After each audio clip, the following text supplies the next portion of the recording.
नमस्कार दोस्तों, advance class online platform पे मैं ब्रजेश कुमार करंट अफेयर्स के साथ आपका स्वागत करता हूं। तैयार हो जाइए करंट अफेयर्स के बेहतरीन क्वेश्चंस बेहतरीन जानकारी के साथ। आइए देखते हैं पहला क्वेश्चन। मलाला दिवस कब मनाया जाता है? मलाला दिवस कब मनाया जाता है? अब इनका जो पूरा नाम है दोस्तों, इनका पूरा नाम है मलाला यूसुफजई।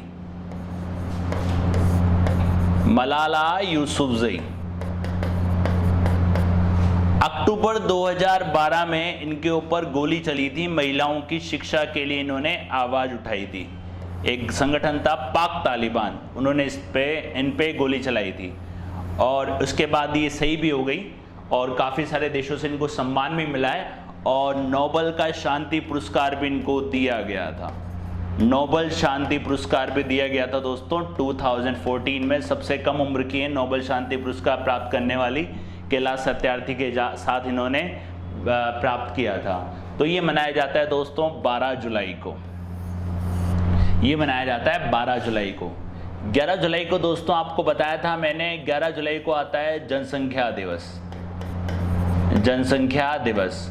और 13 जुलाई को आता है फ्रेंच फ्राई दिवस। फ्रेंच फ्राई एक फूड डिश होती है, फ्रेंच फ्राई, तो उसका एक डे आता है 13 जुलाई को। तो ध्यान रखना ये कब आता है दोस्तों? 12 जुलाई को। ये आप देख सकते हैं मलाला यूसुफजई। काफी सारे देशों से इनको सम्मान भी दिया गया है और 12 जुलाई को ये मनाया जाता है। लड़कियों की शिक्षा के लिए आवाज उठाने वाली है ये, उठाई थी इन्होंने, मतलब लड़कियों की आवाज उठाई थी। और इनकी एक बुक भी है जो काफ़ी ज़्यादा बेस्ट सेलर में आई थी, वो है आई एम मलाला। ध्यान रखना दोस्तों, बेस्ट सेलर में आई थी आई एम मलाला। इसके तहत आई थी, काफ़ी सारी बिकी भी थे। तो ये मलाला डे जो आता है दोस्तों, वो आता है आपका 12 जुलाई को। याद रखिएगा 12 जुलाई को। और इनका एक वो भी बनी थी, इनकी डॉक्यूमेंट्री बनी थी, इनका नाम उसका था ही नेम्ड मलाला। एक डॉक्यूमेंट्री भी थी जो ऑस्कर अवार्ड में बेस्ट शॉर्ट डॉक्यूमेंट्री अवार्ड में शामिल की गई थी। ही नेम्ड मी मलाला। याद रखिएगा, डॉक्यूमेंट्री भी बनी थी इनकी। तो ये कब आता है दोस्तों? 12 जुलाई को। नेक्स्ट देखिए दोस्तों, नेक्स्ट देखिए विंबलडन चैंपियनशिप 2021। देखिए दोस्तों, विंबलडन चैंपियनशिप किस में दी जाती है? ये टेनिस के अंदर। ध्यान रखना, टेनिस के अंदर। ये ग्रैंड स्लैम है विंबलडन, इसको ग्रेट स्लैम बोलते हैं। ग्रेट स्लैम एक टेनिस की प्रतियोगिता का नाम है और इसमें 4 आते हैं इसके अंदर, ध्यान रखिएगा। एक आता है इसमें ऑस्ट्रेलियन ओपन, एक आता है फ्रेंच ओपन और एक आता है इसके अंदर यूएस ओपन। ये तीनों दिए जाते हैं किसके अंदर? टेनिस के अंदर। ग्रैंड स्लैम इनको कहा जाता है, ग्रैंड स्लैम टेनिस के अंदर। और जो राशि होती है इसके अंदर, वो होती है 17 लाख यूरो। इसके अंदर राशि दी जाती है विनर को। तो इसमें है 2021 ये किसने जीती? ये जीती दोस्तों नोवाक जोकोविच ने। नोवाक जोकोविच। ध्यान रखना, कहाँ के ये दोस्तों? सर्बिया के रहने वाले। ये हैं सर्बिया के रहने वाले नोवाक जोकोविच। अब ये जीतने के बाद ये आपको रोजर फेडरर याद हो? रोजर फेडरर जो थे, इन्होंने 20 ग्रैंड स्लैम जीते थे। उन्हीं श्रेणी में ये अब शामिल हो गए हैं। नोवाक जोकोविच, ध्यान रखना, 2021 में विंबलडन जीता था। ये टेनिस टूर्नामेंट होता है। अब इन्होंने जो हराया था दोस्तों, वो हराया था मैटेओ ब्रेटनी को इन्होंने हराया था। इसकी शुरुआत हुई थी दोस्तों 1877 में और इसका स्थान है लंदन। इसका आयोजन हुआ था दोस्तों लंदन में, राइट। तो ध्यान रखना दोस्तों, नोवाक जोकोविच 2021 विंबलडन ग्रैंड स्लैम इन्होंने जीता था टेनिस टूर्नामेंट के अंदर। और इन्होंने जो हराया था, वो हराया था मैटेओ ब्रेटनी को। और इसकी शुरुआत ही थी दोस्तों वो 1877 में हुई थी। इसका हेड ऑफिस है लंदन के अंदर। तो ध्यान रखना, कहाँ के रहने वाले हैं दोस्तों? सर्बिया के। ध्यान रखना, ये रहने वाले हैं दोस्तों सर्बिया के, राइट। ये सर्बिया के रहने वाले हैं। नेक्स्ट देखते हैं दोस्तों, नेक्स्ट देखिए, भारत का पहला क्रिप्टोगेमिक गार्डन कहाँ बनाया गया है। मतलब ये जो गार्डन है दोस्तों, क्रिप्टोगेमिक गार्डन, ये बिना बीज वाला एक गार्डन है जिसमें बीज वगैरह नहीं मिलेंगे, आप पत्तियाँ नहीं मिलेंगे। और ये पहली बार बनाया गया है कहाँ पे दोस्तों, उत्तराखंड में। ये बनाया गया दोस्तों उत्तराखंड में, याद रखिएगा। क्रिप्टोगेमिक गार्डन 9000 फीट की ऊंचाई पर ही स्थित है। क्रिप्टोगेम का अर्थ है छिपा हुआ प्रजनन, न कोई बीज न कोई फूल पैदा होता है इसमें, ध्यान रखना, न कोई बीज न कोई फूल पैदा होता है। गैर बीज वाले पौधों को यह बताता है, ध्यान रखना, गैर बीज वाले पौधों को यह बताता है। तो क्या ना, क्रिप्टोगेमिक गार्डन देश का पहला, जैसे कि आप बता दूं मैं, गैर बीज वाले पौधे जैसे कि शैवाल वगैरह होते हैं गैर बीज वाले, तो उनको बताने का ये काम करता है, जिनमें बीज की आवश्यकता नहीं होती, याद रखिएगा। राइट, नेक्स्ट देखते हैं दोस्तों, भारत का पहला एलएनजी सुविधा संयंत्र कहाँ बनाया गया है। भारत का पहला एलएनजी सुविधा संयंत्र कहाँ बनाया गया है। ये जो बनाया दोस्तों, ये बनाया है आपका नागपुर में, ये बनाया गया नागपुर में, और ये निजी है, ध्यान रखना, पहला ये प्राइवेट है, ये है दोस्तों आपका पहला प्राइवेट। और ये जो इसका उद्घाटन किया है वो कराए, आप जानते हैं नितिन गडकरी जी ने इनका उद्घाटन किया है। अब इसको एक प्राइवेट कंपनी जिसका नाम है बैद्यनाथ ले आए ताजी हवा की लहर। बैद्यनाथ आप जानते ही हैं, भारत का पहला एलएनजी स्टेशन का शुभारंभ, भारत का पहला एलएनजी स्टेशन का शुभारंभ। ध्यान रखना कहाँ पे हुआ है दोस्तों, नागपुर। नागपुर कहाँ पड़ता है, महाराष्ट्र में, नागपुर पड़ता है दोस्तों महाराष्ट्र में। और भारत का पहला निजी एलएनजी सुविधा संयंत्र है, भारत का पहला निजी एलएनजी सुविधा संयंत्र है। ये बैद्यनाथ आयुर्वेदिक समूह द्वारा बनाया गया है, बैद्यनाथ आयुर्वेदिक समूह द्वारा ये बनाया गया है। तो ध्यान रखना, ये देश का पहला व्यावसायिक आधार पर संचालित होने वाला पहला ऐसा संयंत्र होगा जो कॉमर्शियल तौर पे ये संचालित होगा। तो ध्यान रखना, भारत का पहला निजी एलएनजी सुविधा संयंत्र, मतलब निजी एलएनजी फैसिलिटी प्लांट जो बनाया गया है वो बनाया गया नागपुर महाराष्ट्र के अंदर। और किसने बनाया जिसको दोस्तों, बैद्यनाथ आयुर्वेदिक समूह द्वारा, बैद्यनाथ आयुर्वेदिक समूह के द्वारा ये बनाया गया है। ध्यान रखना, बैद्यनाथ आयुर्वेदिक समूह के द्वारा।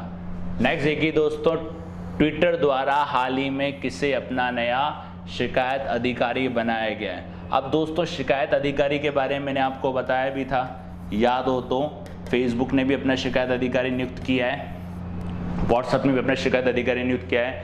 ऐसे सोशल मीडिया प्लेटफॉर्म जिसके यूज़र 50 लाख से ज़्यादा हैं तो उनको अपना शिकायत अधिकारी नियुक्त करना पड़ेगा, और किस शिकायत अधिकारी से किस तरीके से संपर्क करना है वो पूरा बताना पड़ेगा।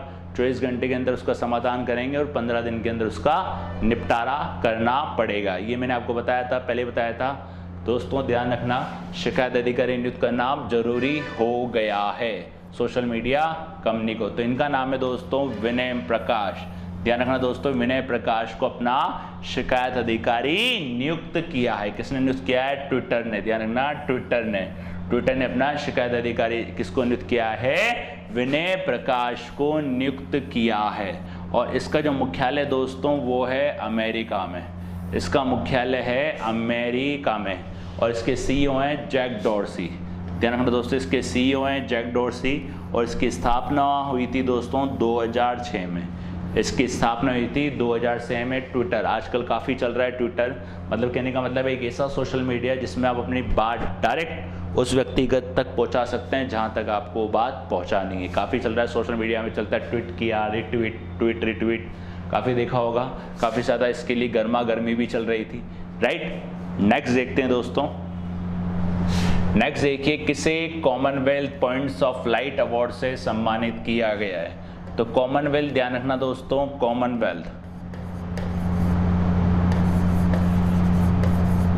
कॉमनवेल्थ का मतलब होता है राष्ट्रमंडल। राइट, ध्यान रखना, राष्ट्रमंडल। इसका जो हेडक्वार्टर आता है दोस्तों वो है लंदन में। लंदन कहाँ पे, यूके में। और राष्ट्रमंडल में क्या आता है, ब्रिटेन के गुलाम देशों को एक ग्रुप बनाया गया है, कॉमनवेल्थ राष्ट्रमंडल। ब्रिटेन औपनिवेशिक जो है राष्ट्रमंडल, पॉइंट्स ऑफ लाइट अवार्ड से सम्मानित किया गया। ये अपने क्षेत्र में कोई अच्छा बढ़ावा देने के लिए ये काम, इसके लिए अवार्ड दिया जाता है। तो ये दिया गया अजहर मखसूसी, ये दिया गया है अजहर मखसूसी को ये पुरस्कार दिया गया है। ध्यान रखना दोस्तों, इनका पूरा नाम है वैसे Syed Usman Azhar Maqsoosi won Commonwealth point of light award,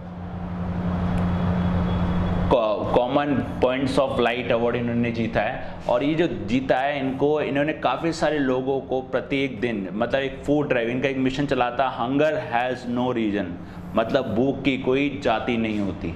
तो इस तरीके से इन्होंने ये एक चला था, यूके के अंदर ये अच्छा चलाया था इन्होंने, भूखों के लिए खाने का काम इन्होंने शुरू करा था, इसके लिए इनको ये पुरस्कार दिया गया है। तो ध्यान रखना, कॉमनवेल्थ पॉइंट्स ऑफ 1500 लोगों को ये डेली खाना खिलाते थे, 1500 लोगों को ये डेली खाना खिलाते थे। Syed Usman Azhar Maqsoosi, Syed Usman Azhar Maqsoosi, Commonwealth points of light award, Commonwealth points of light award. एक भोजन अभियान इनका ध्यान रखिएगा दोस्तों, hunger has no reason, hunger has no reason. तो और क्या हंगर नो रीज़न के रूप में हजारों लोगों को खाना खिलाया था, इन्होंने हजारों लोगों को खाना खिलाया था। और ये जो पुरस्कार होता है दोस्तों, ये पुरस्कार दिया जाता है उत्कृष्ट व्यक्तियों के लिए है जो अपने समुदाय में बदलाव कर रहे हैं। ये उन उत्कृष्ट व्यक्तियों के लिए हैं जो अपने समुदाय में बदलाव कर रहे हैं। तो ध्यान रखना दोस्तों, Commonwealth points of light award, Commonwealth points of light award Syed Usman Azhar Maqsoosi, Syed Usman Azhar Maqsoosi को ये दिया गया है। कॉमनवेल्थ मतलब राष्ट्रमंडल, राइट। नेक्स्ट देखते हैं दोस्तों, नेक्स्ट देखते हैं डॉक्टर पी के वॉरियर का संबंध किस क्षेत्र से था। अभी हाल ही में इनका निधन हो चुका है दोस्तों, हाल ही में इनका निधन चुका है डॉक्टर पी के वॉरियर। ये थे आपके दोस्तों चिकित्सक, आयुर्वेदाचार्य, ये थे आपके चिकित्सक आयुर्वेदाचार्य, याद रखिएगा, प्रख्यात आयुर्वेदाचार्य जिनका हाल ही में निधन हो चुका है। प्रख्यात आयुर्वेदाचार्य डॉक्टर पी के वॉरियर केरल के रहने वाले थे। 1999 में इनको पद्मश्री और 2010 में इनको पद्म भूषण से सम्मानित किया गया था।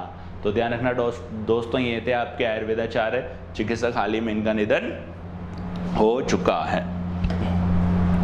नेक्स्ट देखिए दोस्तों, मोहम्मदुल्लाह किस देश के क्रिकेट टीम के खिलाड़ी हैं। ये बांग्लादेश के खिलाड़ी हैं और हाल ही में इन्होंने टेस्ट क्रिकेट से संन्यास लेने की घोषणा की। याद रखना, हाल ही में इन्होंने टेस्ट क्रिकेट से संन्यास लेने की घोषणा की। ऑलराउंडर मोहम्मदुल्लाह रियाद, ध्यान रखना, ऑलराउंडर प्लेयर है मोहम्मदुल्लाह रियाद, टेस्ट क्रिकेट से संन्यास लेने की घोषणा की। क्रिकेट से याद आया दोस्तों, आपको याद हो मैंने बताया था एमपी की एक प्लेयर थी अंशुल राव जिस पर डोपिंग टेस्ट लगा था, याद आ रहा दोस्तों। जैसे क्या होता है, आपको कड़ी से कड़ी क्वेश्चंस के अंदर जोड़नी पड़ेगी, इससे आपका रिवीजन भी होगा और आपको याद भी रहेगा। नेक्स्ट देखिए दोस्तों, the Ramayan of Shri Guru Govind Singh ji, Govind ji, Ramayan Shri the Ramayan of Shri गुरु गोविंद जी किसके द्वारा लिखी गई है। ये लिखी गई है दोस्तों बलजीत कौर। बलजीत वो हैं आपकी KTS तुलसी की मदर रही हैं, मतलब माँ हैं, इन्होंने ये लिखी है बलजीत कौर। और इसकी एक प्रति मोदी जी को भी दी गई है। ये एक बुक है, ये आप देख सकते हैं, द रामायण ऑफ श्री गुरु गोविंद सिंह जी पुस्तक की पहली प्रति मोदी जी को ये दी गई है। राइट, और इसमें और मोदी जी ने अयोध्या में भी इस पुस्तक का उल्लेख किया था, याद रखिएगा, बलजीत कौर, द रामायण ऑफ श्री गुरु गोविंद सिंह जी, ध्यान रखना।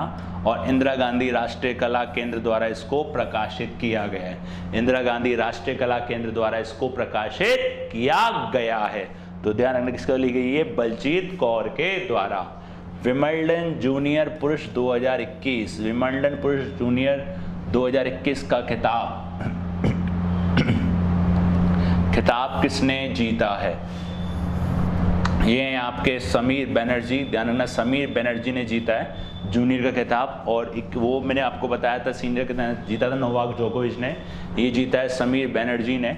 समीर बनर्जी जो हैं वो भारतीय अमेरिकी हैं, ध्यान रखना दोस्तों, ये भारतीय अमेरिकी हैं जिन्होंने ये पुरस्कार जीता है और जूनियर पुरुष चैंपियनशिप का खिताब इन्होंने जीता है। जूनियर पुरुष चैंपियनशिप का खिताब इन्होंने जीता है और इन्होंने हराया था विक्टर लिलोव को, इन्होंने हराया था विक्टर लिलोव को, हराकर ये पुरस्कार जीता है। तो ध्यान रखना दोस्तों समीर बनर्जी द्वारा ये पुरस्कार जीता गया है।